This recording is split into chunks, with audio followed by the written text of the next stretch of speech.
Yes. It's steel. But you can't be any geek off the street. Gotta be handy with the steel, if you know what I mean. Keep it real. Keeping it real.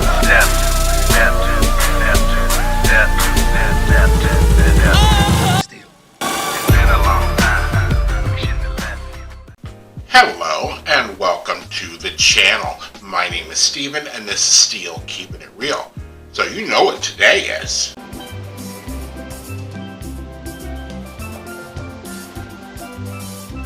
Looking good, Billy Ray. That's right, it is Yacht Rock Wednesday, and on this day I like to feature adult contemporary hits from the 60s, 70s, 80s, 90s, 2000s, I don't know, but they are of a Caucasian persuasion. Now the last song of the evening comes from 1968. Wasn't even born yet. I'm a year away from being born. We haven't even landed on the moon yet. But this is the Bee Gees, and I've got to get a message to you. Now, I know my mother always had the Bee Gees' greatest hits in the house, and it always had like an additional member, and I remember there was another album, or maybe the backside of the album actually showed 5 members, and I'm like, I never knew there was so many members of the Bee Gees. And they had a drummer and they had a guy who was playing guitar.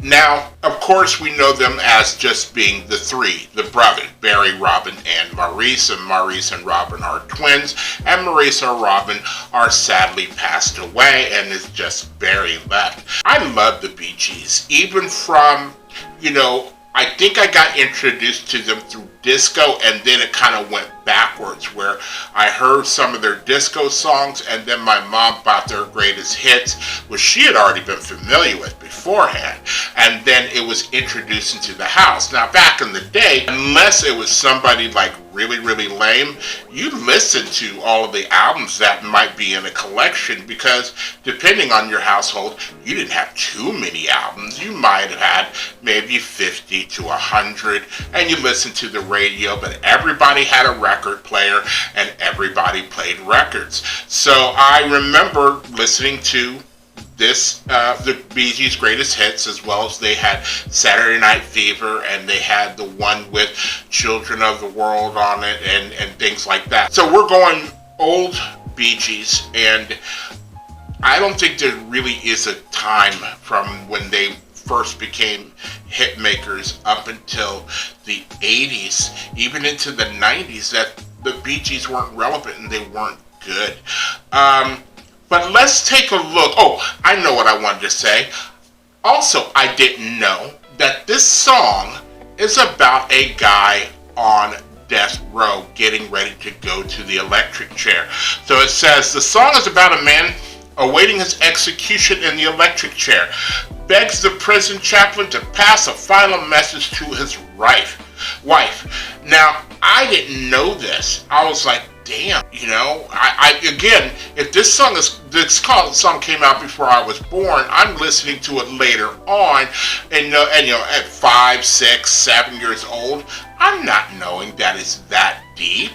I really don't. And it's a hit song. And let's take a look at what this song about a guy on death row did on the charts. And blammo. It went to number 3 in Australia, number 12 in Austria, number 9 in Belgium, number 3 on the Canada Top Singles, number 5 in Denmark, number 16 in Finland, number 21 in France, those French, number 3 in Germany, number 1 in Ireland, number 1 in Italy, number 2 in the Netherlands, number 2 in New Zealand, number 6 in Norway, number 1 in South Africa, number 6 in Switzerland, number 1 in the UK, number 8 on the Billboard Hot 100, number 3 on the US Cashbox, and number 7 on the Record World. That's big stuff. It happens to be the Bee Gees' first hit, top 10 hit in the United States. Let me see. Released in '68, it was their second number 1 hit number one single in the UK, and their first top 10 hit in the United States. Big, big, big news. So, if you like videos like this and others on the channel, please don't forget to hit the like button, the subscribe button, and the notification button, because I'm doing at least 15 videos each and every week. So, without any further ado, here are the Bee Gees, and I've got to get a message to you. And here we go.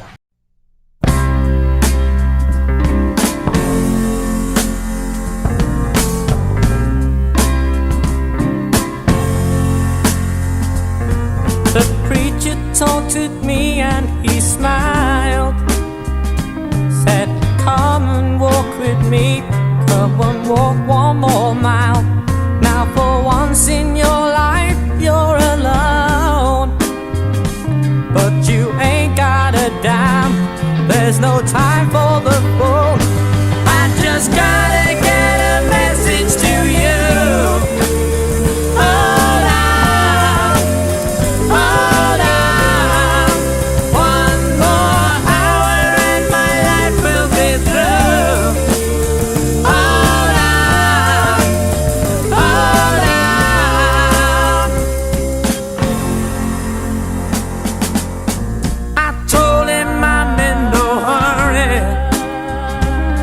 If I broke her heart, then won't you tell her I'm sorry?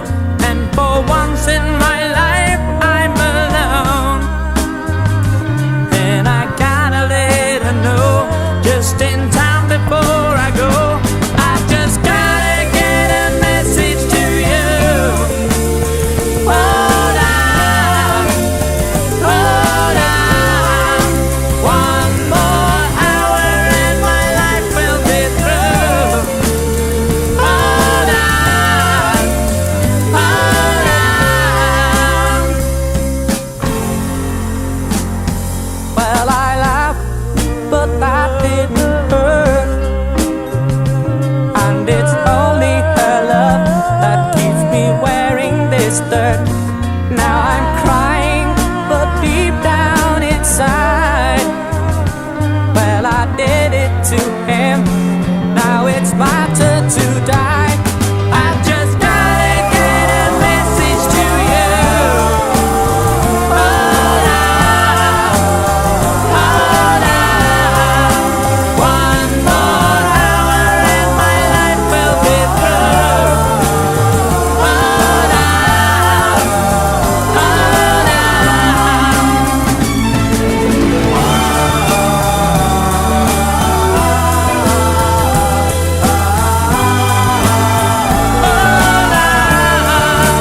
One more hour and my life will be through. Hold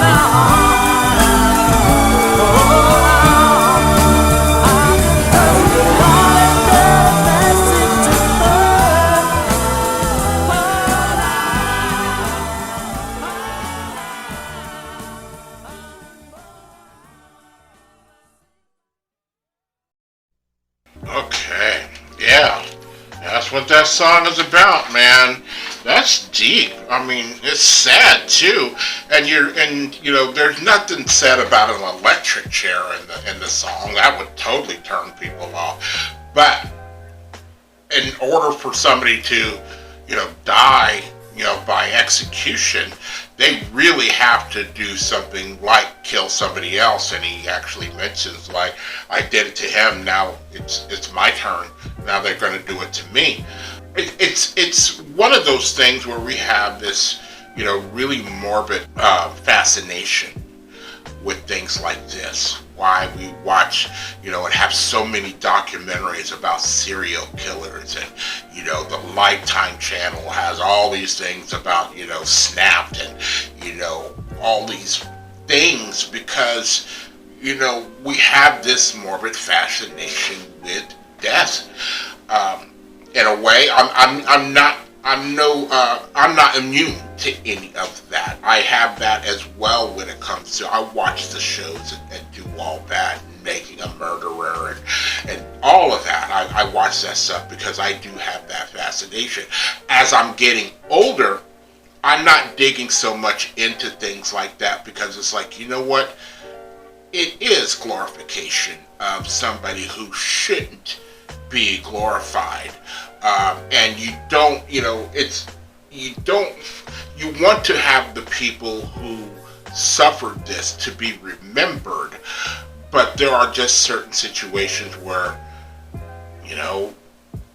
with this song, you have no reason as to why he did that to the guy, just what is happening afterwards. And it has a feeling of like the guy did something with his girl, and that's why he wants to get a message to his wife to let her know, I did this. It's almost kind of like Con Air. He stuck up for his wife. Guy ends up dying. He goes to jail, even though it was, in a way, self-defense, but because he was, somebody who was trained like that. I don't know. I never really got that because you can clearly see the guy picking a fight and pulling a weapon. But that's neither here nor there. It's still a great song. It's a great song for 1968. It's a great song even for now. And when I'm hearing it with headphones on for the very first time in my life, I'm hearing all the arrangements. I'm hearing the little guitar licks on that the guy who's not the BG, member on the guitar playing.